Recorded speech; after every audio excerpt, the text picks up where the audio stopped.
Awesome. There you are. How are you doing, Evan? I am doing beautiful. I got my shot today. Life is grand. Yeah, I remember. Yeah, today morning you were at Ford Field. That's pretty good. Was it pretty seamless?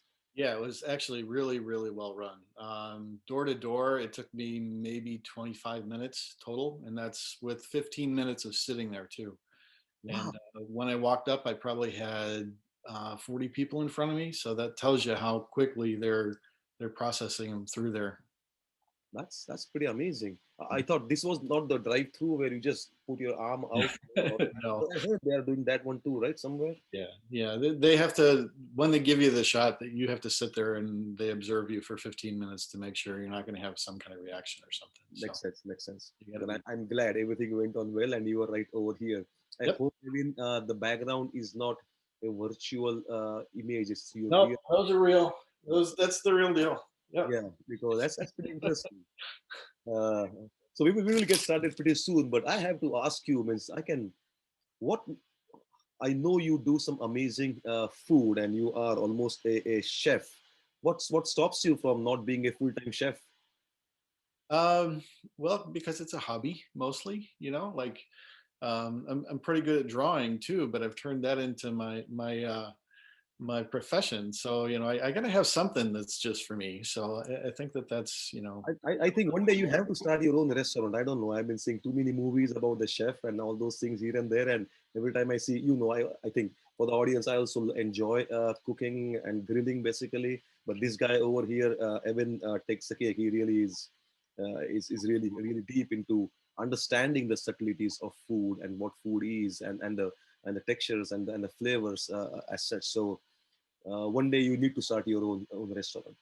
yeah, maybe I'll do a little pop up. That'd be good. Pop-ups are good. I don't think whether pop-ups will be allowed to get Michelin star as such, but I think this Maybe is first maybe time. maybe that'll come in the future. I don't know. They just need to react faster, right? So Yes, they need to react faster. I think pop-ups should be pretty good. Awesome. So before we start, tell us something about yourself. What do you do for fun, Evan? Let our audience know the no, actually, good part of you. I'm gonna start my screen share because I actually put together a slide for that this There time. you go. You are ready for everything. I know. I know. Awesome. It's the stage is all yours, Evan. Okay. Lead us. Okay. Can you guys see my screen? Yep. Okay. All right. So who is this guy anyway? So Evan Carpenter Crawford. I'm a longtime employee at Sundberg-Ferar. And I've been cooped up for a year. So, how do I actually get by? Well, coffee, kayaks, my Lotus, taking hikes with my daughter and my son. Those are all the most important things to me right now. I think that honestly, this whole COVID thing has been a great revelation in terms of our humanity, and I think that we've all learned a lot, and I'm just really curious to see how it's going to play out when we go back to our quote unquote normal lives. Um, so those are the main things. I definitely the kayaking is huge. We're probably going to maybe go out this weekend. It was warm enough last weekend that we debated it pretty hard, and I think if the sun is shining on Saturday, it's going to be hard to not go do that. So. Do you also do stand-up paddling? No, I've not really done that yet. I don't. I was thinking this summer I might rent one and see if I like that. I'm running out of garage space though. Is the problem? Right now we got 4 kayaks. We just put a scooter for the kids in the garage, and I've also got the Lotus out there. So Oh, I either need a bigger garage or fewer hobbies. I'm not sure which way to go. bigger garage. Bigger garage. Yeah, I agree with that. Yeah. Yeah. So I guess I'd like to just jump right into this. What I want to talk about today is frameworks. So there's a lot going on in mobility right now regarding just technology and how it's evolving, how it's going to change the vehicles itself. And I kind of want to start by kind of setting the scene here for like where we're at today, what's coming up next, and then where ultimately we're going, and how um, the industry and the design community in particular are really looking at figuring out what to do. Um, So, automotive UX, we used to just call UX product design. I think that's really interesting. It's a relatively new term, but it encompasses everything that you basically, experience with the vehicle. And to date, right now, the battle has really been very much a technological one. We've all been, exposed to the phone since, the smartphone since 2006, and it's very much led the way for most things.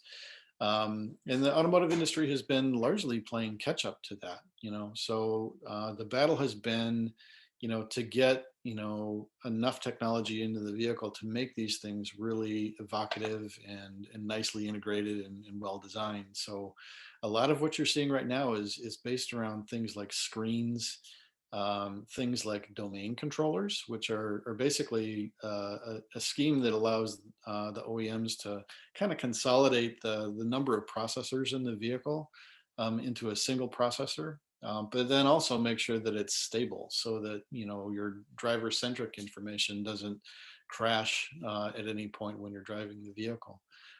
So those are things that some of them are visible to the consumer, some are not.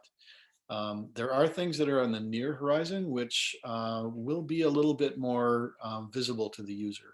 In particular, larger screens, the idea of freeform screens, so screens that are no longer just rectangles. We'll see them in trapezoids and circles and all kinds of interesting shapes in the pretty near future. Right now, they're a little expensive, so that's one of the things that's kind of holding that up. But then also, the back end of things, allowing cars to connect a little bit more meaningfully with the world, have been a little bit slow in coming. And part of that is not just the vehicle, it's actually the infrastructure to support that. So what's coming up next is, I would say, probably more and better of the same. So what you're going to see is, the beginning stages of autonomy, but that's going to be a little bit slow in coming. So, we're going to kind of, warm up to that and move into that as it becomes available. And some of that, again, is part of the infrastructure. Um, Part of what makes autonomy work is, being able to communicate from the vehicle to other vehicles and then also to the infrastructure, and being able to backstop the lidar systems and things like that, that are on the vehicles with these extended connectivity resources. So as those things come online, autonomy is going to become a bigger and bigger thing within the automotive industry and mobility in general. And what's going to happen in between is I think we're going to see a lot more entertainment options. We're going to see a greater focus on giving people the bandwidth to do more in the vehicle, because they're not going to have to pay attention to driving as much. So what's that going to mean? Is it going to be augmented reality and virtual reality? Yeah, maybe. But it also might be things that just make the vehicle more relevant in your daily life.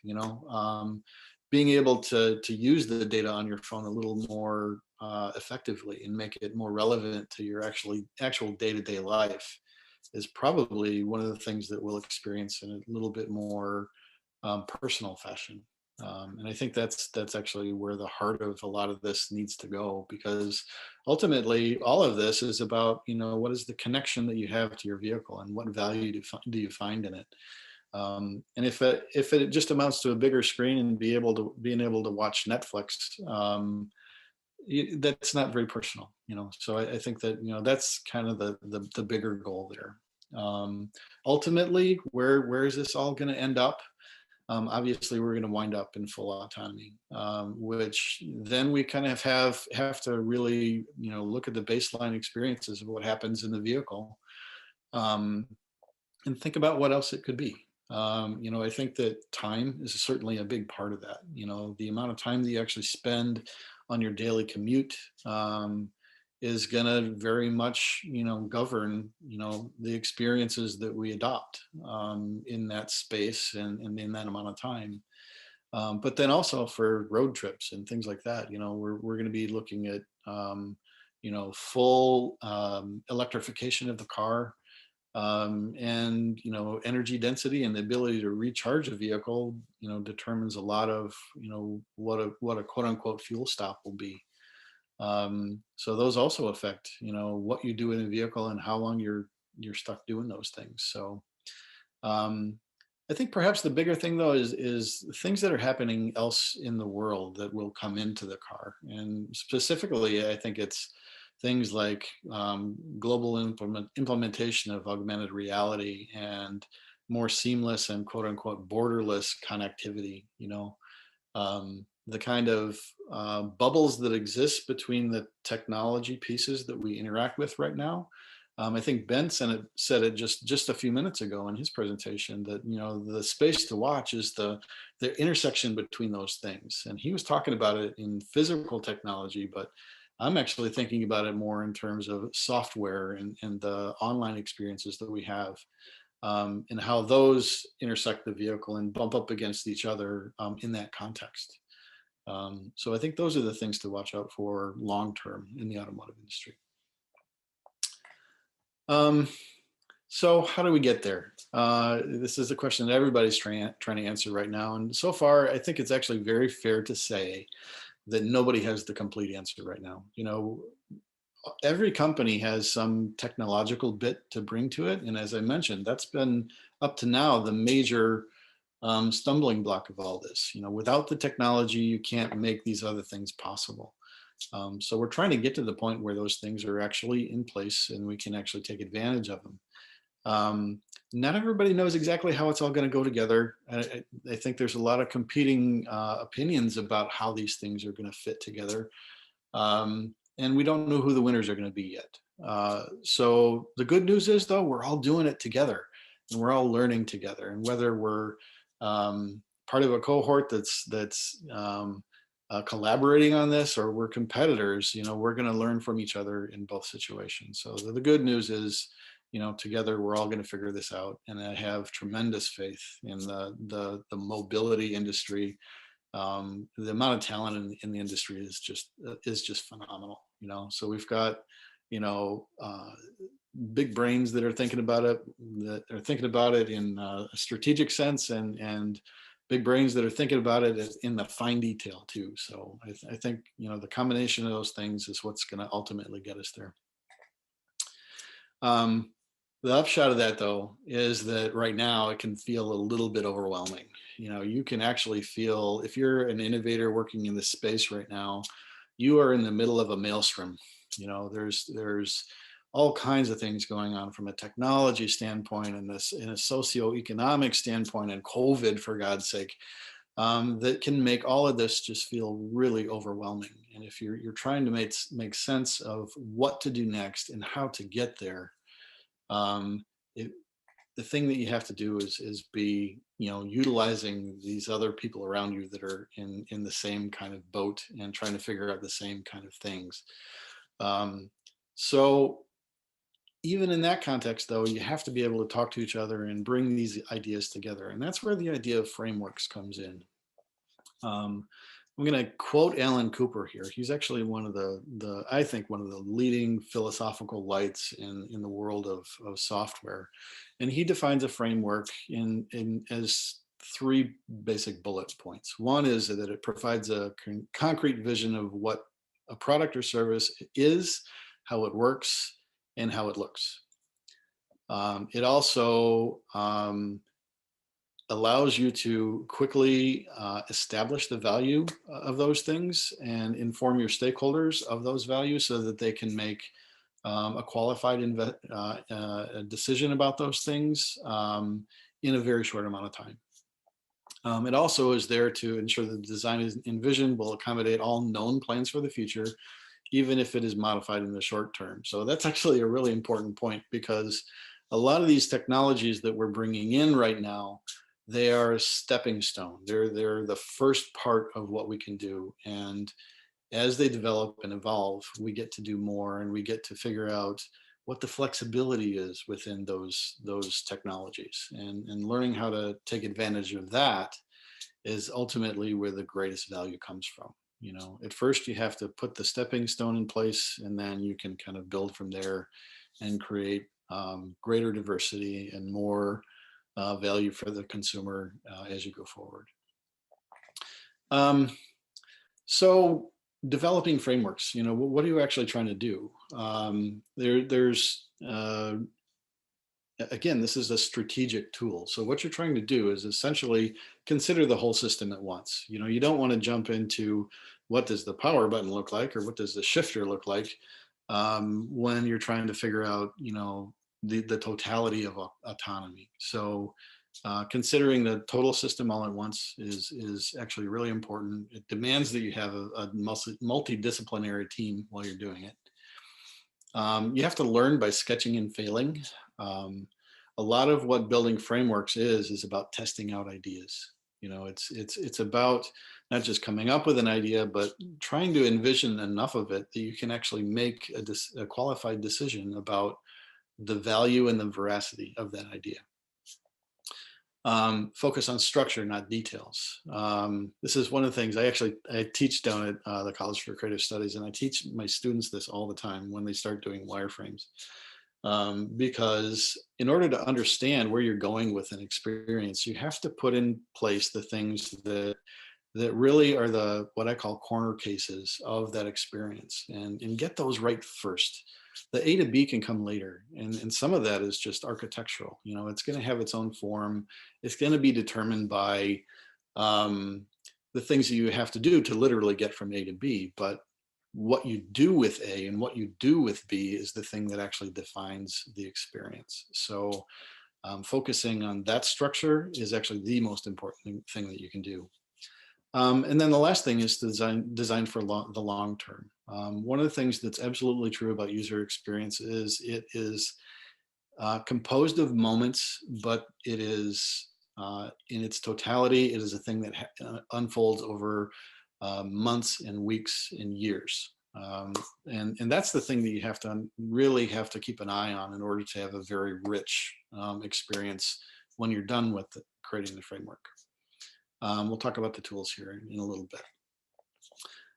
So what are the processes you use to do that? A lot of people actually say that this has a lot of alignment with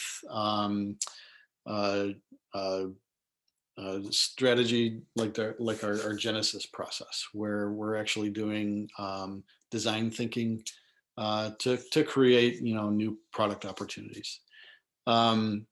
Frameworks are very much the same, but the focus is just a little bit different in the sense that, again, you're focused on what people are experiencing as opposed to maybe a discrete product. So it's discovery and analysis. It's looking at stakeholders' needs. One unique thing about frameworks relative to this is that it oftentimes tries to put people first. Technology is important and it underpins all of it, but the experience is ultimately the thing that you're trying to create and underscore. There is also an element of unlearning within this.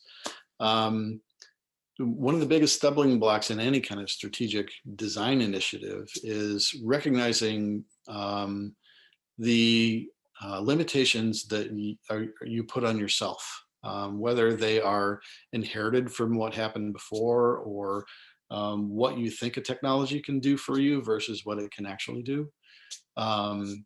Unlearning those things is often the key to unlocking those kind of potentials. And then co-creation and sense making, I think, are really probably some of the most important activities that happen when you're creating a framework. Just because no one opinion should be louder than the voice of the team. I think that when you're trying out new ideas, it's so important to be able to use qualified opinions from other people that have the right perspective on what you're trying to accomplish. Ultimately, you're throwing a lot of darts at the wall and you're trying to see what sticks. And the more diversity of opinion and creativity that you can bring to that, the better those answers are going to be. So there's a whataboutism that we have to acknowledge here first with regard to frameworks and talking about developing UX for the car. And it comes back to the phone. The phone is both the great enabler and the bane of the existence of automotive UX. Because the reality is a lot of the things that are happening right now in automotive UX wouldn't even be possible without the phone. You know, you look at Android Auto and Apple CarPlay, you know, they commonize and make familiar experiences that a lot of car companies have struggled with in the past. And to that end, they've made a great contribution. You know, they've also, you know, been the backbone of connectivity within the car, you know, without vehicle to vehicle communication and vehicle to infrastructure communication at a very high level, you kind of have to rely on the phone. So it is not a thing that's going to go away. But the question is, what's its role in the future? And actually, this is what I kind of want to come back here to, because the phone actually imposes some very important limitations in the current context. It is a huge source of distraction in the vehicle. You know, we've all seen people texting while they're driving, or talking on the phone, or even, you know, looking at a video call while you're on the phone. And the thing that I would say is that it forces us as designers to really do the thing that we're supposed to do, right? We're supposed to design for situational human ability. You know, the fact of the matter is, we all have a disability, and a lot of times it looks like your phone, but it may not be permanent. You know, it's different than other disabilities in the sense that you don't necessarily live with it all day, every day. You can choose to look at it or not. But the fact is, we all struggle with context. We all struggle with access, and we all access and control, I should say. We all struggle with attention, and we definitely all struggle with expectations. So those are all things that are human limitations, you know, in regard to that complex technological relationship between the phone and the vehicle. So we have to design for that moment when, you know, you're just not paying attention to your driving, and you have to take care of what's happening else in your life. You know, autonomy is the ultimate solution for that. We're not there yet. We're going to get there piece by piece, and eventually, you know, this problem will no longer be a problem because the car will just allow these things to happen, and there won't be a consequence. But, you know, it's going to be a little bit before we completely get there. Okay, so when you're developing a framework, what's the thing that you have to do? The most important thing is to get curious. You know, it can be daunting to sit down and look at all these technologies and try and envision what you and your company can do that's new and different and unique in this space.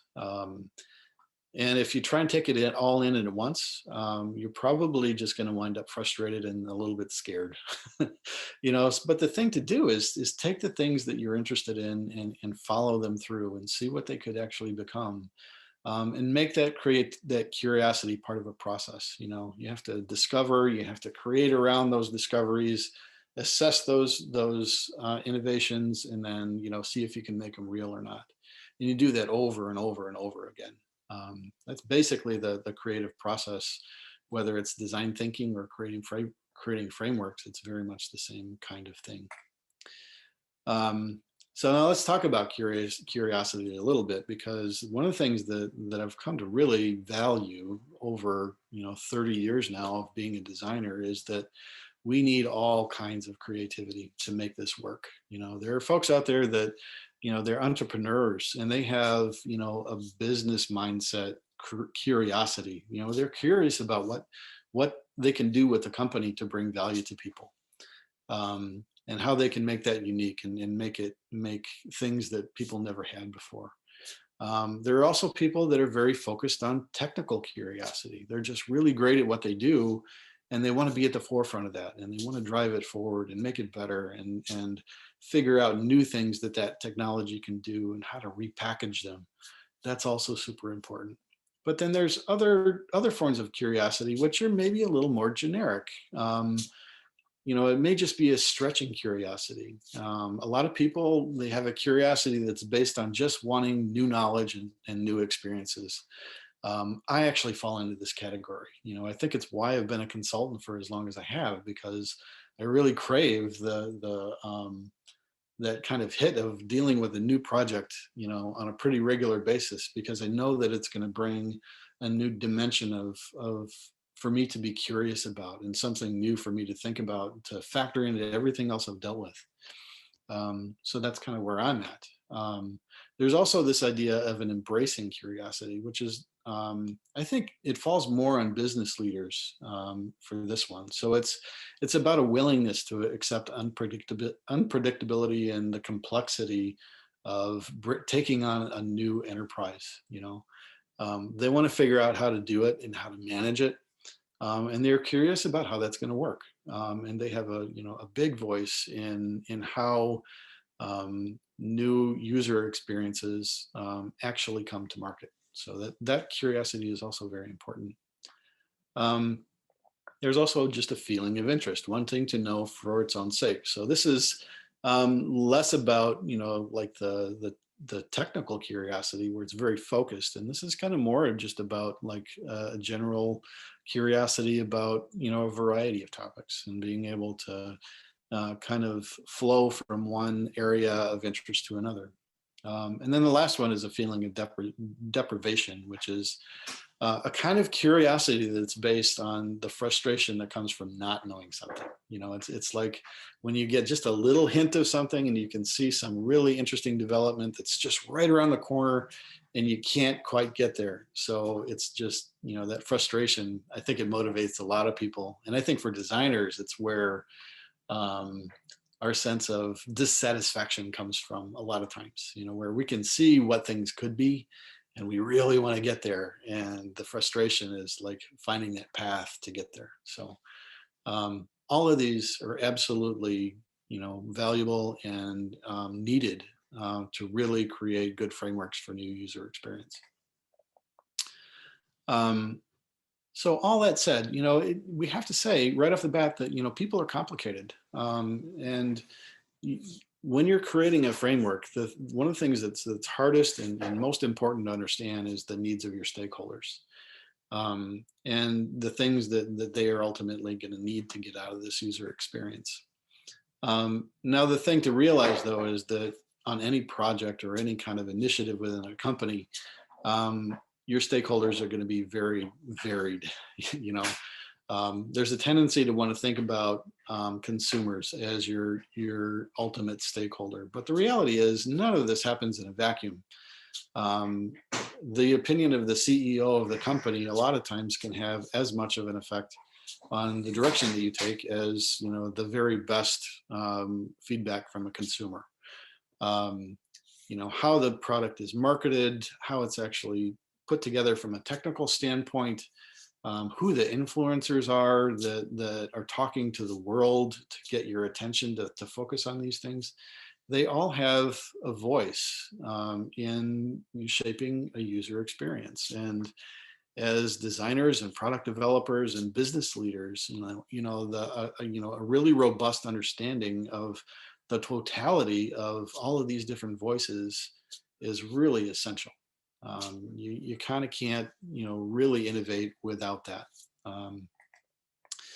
So one of the other things that we like to say is that we like to put people first. And actually that little tug of war you just saw there on the screen is basically just kind of talking about this, particularly in the automotive space, this kind of tug of war between technical innovation and needs-based innovation. And as I mentioned at the beginning of this thing, a lot of the developments that have come about in the automotive industry recently have been more focused on technology. And that's basically because the industry is trying to build up to a level where they can do a lot more.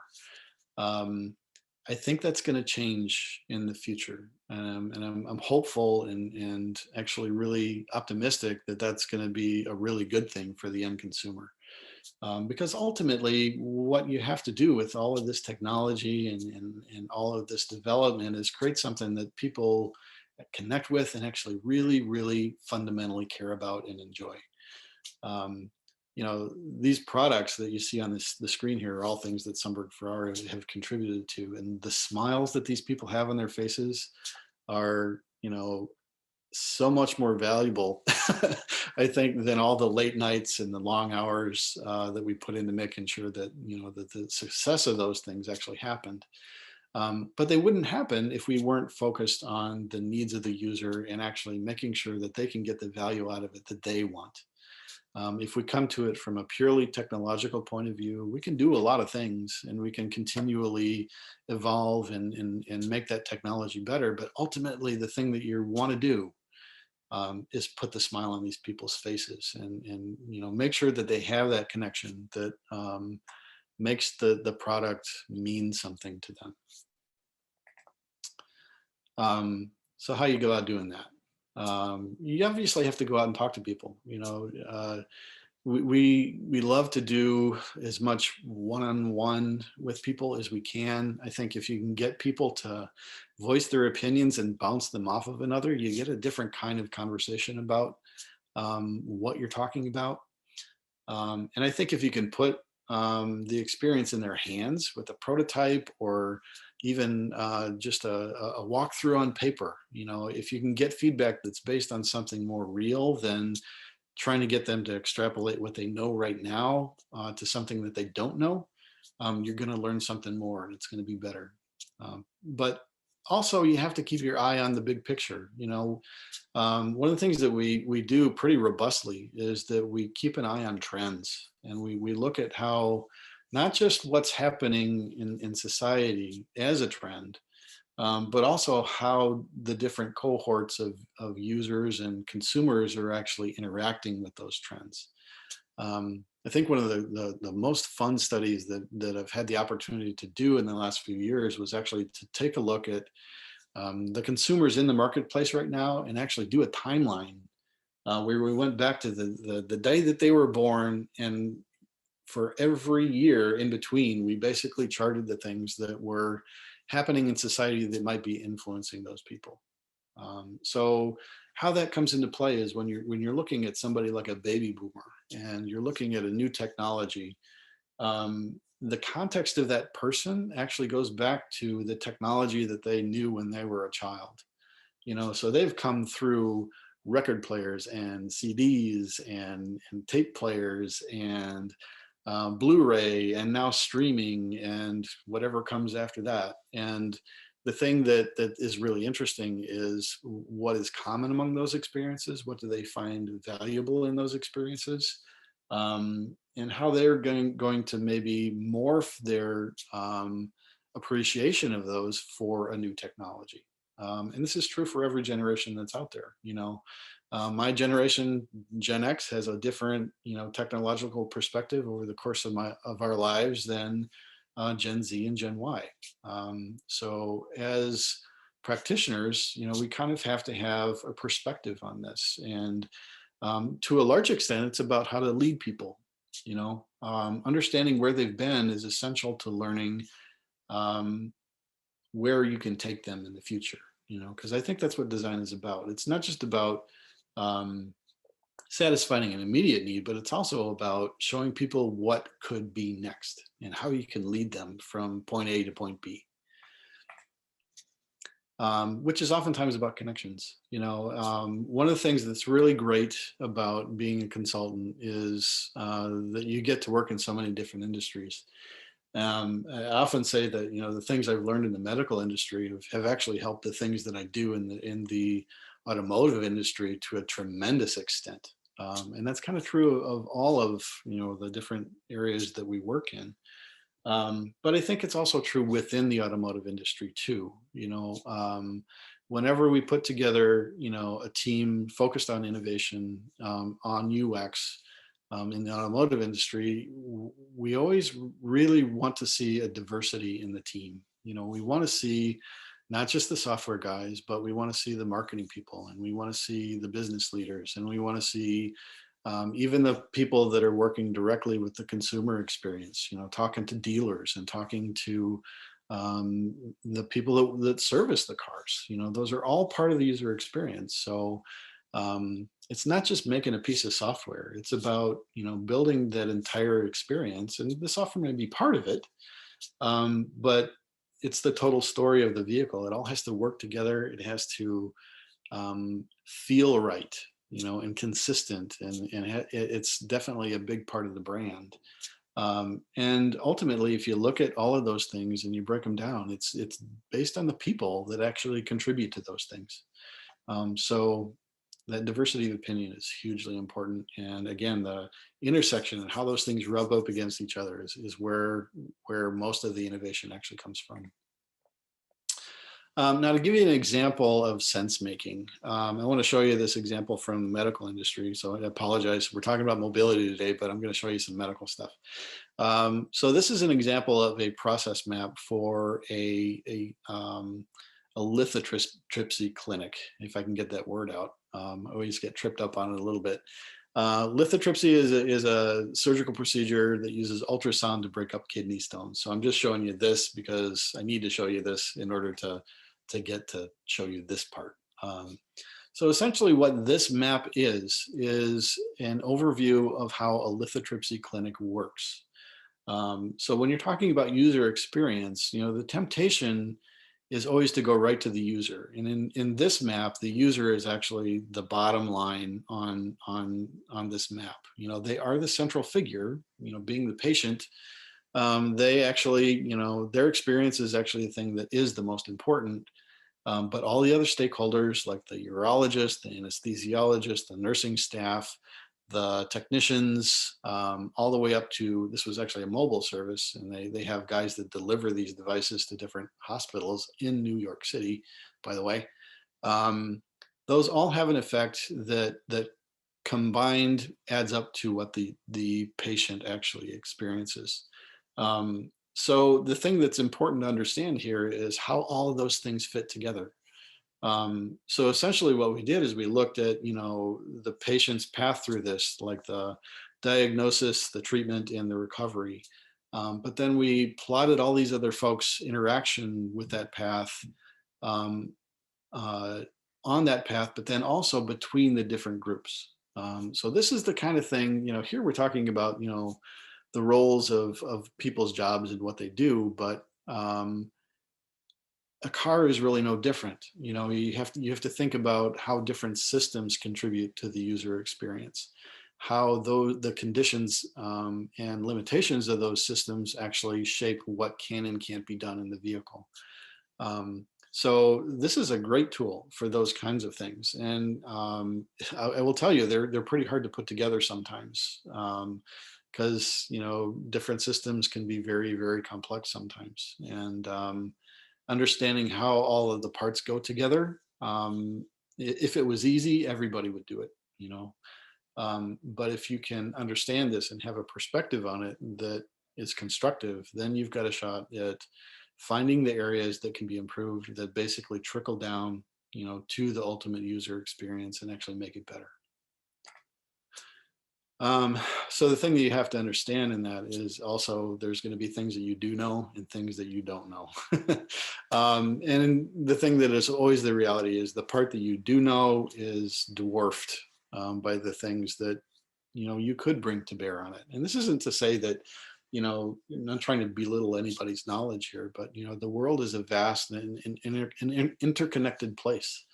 And there are lessons to learn out there, in other industries, in other forms of practice, and creating user experience that can be brought to bear, that can reshape the way that you think about a user experience. So part of being curious and being creative is actually setting aside what you know and saying, okay, I'm open to learning these other things. I'm open to looking at other sources of inspiration and the way that other people have solved problems and things that may be parallel to what we're doing, but just different enough that if I can adapt my thinking, then we can come up with something new. So that's a very, active process. And it's the thing that you have to manage anytime that you're trying to create a framework. So on to co-creation and sense making. Okay, so once you've got some inspiration, you've been very curious and you've gone out and looked at the world and figured out some cool new things that are going on, and you need to figure out how to bring it into what you're thinking about. How do you go about doing that? Number one, don't go by yourself. I think again, as I mentioned before, the diversity of opinion and perspective that you get from a team is super, super important to any form of innovation. You have to be able to bounce ideas off of people. You have to be able to try things out and just take a flyer on some radical new idea and see if it holds water or not. Now, the ways that you go about it, in terms of user experience, we do a lot of things like cognitive modeling, which is about actually thinking about the experience and how people are going to think about it. I actually do a lot of user interface design, and one of the things that I always tell people is that the thing that you put on the screen is actually sometimes not the most important part of what the system is. The thing that's actually most important is what's happening between the ears of the person that's actually looking at that screen, because it's their sense and their perception and their awareness that actually makes that interaction happen.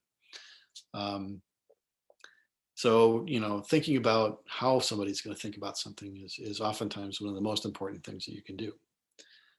Next part is the technical modeling. In order to actually bring this to fruition, you have to have an understanding of how to put tab A into slot B and actually make the product happen. And if you're trying to bring together two new technologies, or two technologies to do something new, then a lot of times there's some figuring out to do in terms of making sure that those things are actually compatible with one another and can do the thing that you're setting out to create. Then once you figured those things out, then you can move on to interaction modeling, which is actually figuring out the nuts and bolts of the actual interface. What buttons do you have to have? How should you control it? How do people want to view it? How do they want to, interact with it in general? And then the last part, and the part that people that actually aren't involved in this think is the biggest part of it, is actually maybe one of the last things, is the actual ideation that lets you put the clothing on the bones, if you will, and actually build the interface. Again, and the idea there is to create many ideas before you pick the right ones. So now we're going to talk a little bit about cognitive modeling methods. And I'm just going to show you a couple of exercises that are pretty common here. The first is an activity diagram. So the essence of an activity diagram is that you have a common set of events. In this case, we're looking at, what is this? This is actually going into a coffee house and making a purchase of a coffee. And what we're doing is we're actually taking two different user personas and we're running them through this experience, and then we're trying to measure something, against those common events that have to happen. So in this case, we've got a person that's able-bodied and we got another person that's in a wheelchair. And we're just looking at these events that we know have to happen in this interaction and looking at how each of these two people might be viewing those interactions in a slightly different way based on their own context and their own circumstance. So this is a way that once you've got a persona, you can actually use those to begin to look at what that means within your experience that you're trying to create. Everybody's got a different perspective, and ultimately with any user experience, you're trying to design for the broadest possible appeal. And also look for areas where you might be disaccommodating people. This is a huge part of user experience and inclusivity, is making sure that the thing that you're creating is, yes, it's going to satisfy the core needs of the people that are trying to interact in that space, but it's also not going to leave people out. So those are things that we really want to think about with cognitive models. The next up is a decision tree. So this is actually, like, once you get a little bit further into developing your framework and you have a better idea about specific things that the user is going to have to do within this process, you can start to model around those decision points the things that they might be thinking about in that exact moment. So some of this is if they're aware of that they have to make a decision. So the first thing you have to do is make them know that there's a decision to be made, And then once they are aware of that, then you have to kind of take their context. And again, this is where, like what I was talking about with the timelines, the influence timelines, where you're basically looking at the experience that that person brings to that decision point up to that point in their life. Again, a baby boomer is going to bring a different set of experiences to a Spotify app in the car than, say, a Gen Y person. So how would those things shape a decision in Spotify in the car? That's what you're trying to figure out with a decision tree. The next thing is actually maybe you should have put this one first, because an affinity diagram is really more about what people like and what they don't like in the constellation of a particular range of possibilities. So this one is actually looking at social media, but it could be any topic, So you actually kind of start this off by building, a little bit of a mental model of, how your topic is constructed as a topical thing. And then 4 different user personas, you chart onto it the things that they like, the things they don't like, the things that they find value in, the things that they don't find value in.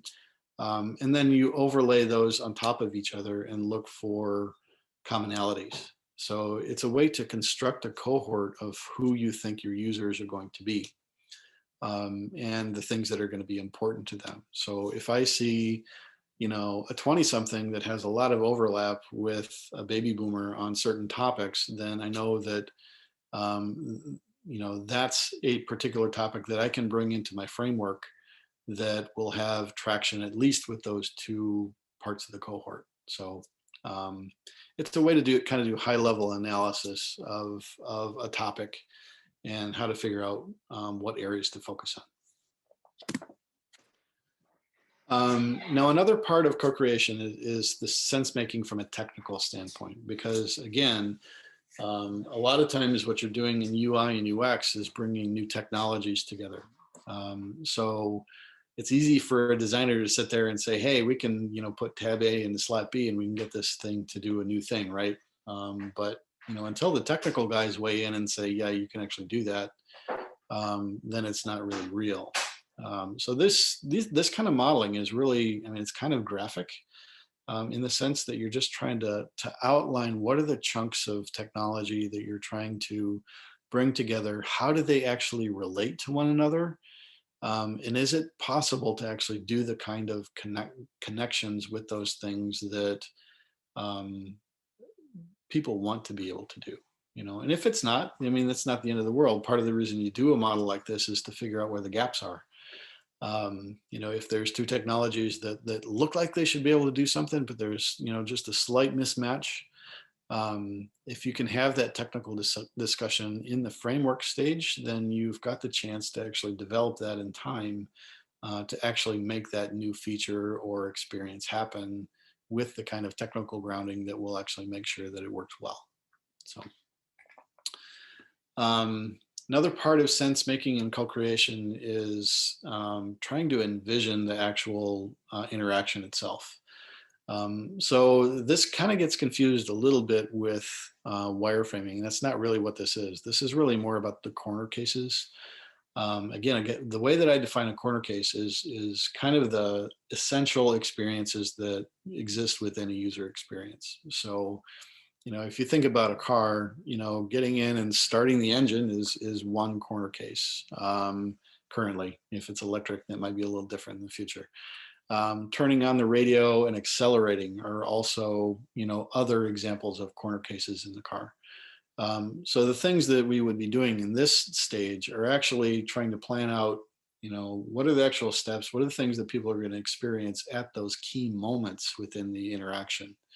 There's always stuff that ties those events together, but it's those kind of seminal moments that really drive the actual interface itself. So that's kind of where we're at now. These last couple, they're really just about ideation. So when you know what the corner cases are and you kind of have the wireframe of how to get to A to B, then you get to do the fun stuff and actually create the imagery and build the pieces that actually make it happen and actually do the little prototypes that let you test them out. And that's actually, in a lot of ways, the fun part. You've done the hard work, and now you just have to make sure that it all works. And then in conclusion, final thoughts on frameworks. One of the things that I think is really different between design thinking and the creation of frameworks is this idea that the user experience is an intimate and ongoing involvement with the user. If you think about software, like we had involvement in the Chrysler Uconnect system, and our time on the project was basically 2008 to about early 2014. But that system is still in place, and the architecture that we defined during that time, even though they've moved on to Android now, is still basically the same as it was when we did it. So that's a long time. 2008 to 2021 is really a long time. And folks have owned and worked with this system during that entire time, and as the system evolves, they have gone along with it, and they've taken on the new features and functions that go along with that. And you have to bring the consumer along with you. So building that ongoing relationship is really fundamental to the idea of frameworks. And not that design thinking doesn't do that, but I think that the development of frameworks just focuses on it maybe a little bit more. So that's basically what I had to talk about. I think Jivak is pinging me because I think he's got some questions. We'll try to at least squeeze in a few questions as such, but that was really beautiful. I just like the way you said the entire landscape or the frameworks is pretty important way to see and structurally go forward in the world of innovation as such. And there's so many things about elements that you mentioned over there. I hope I can.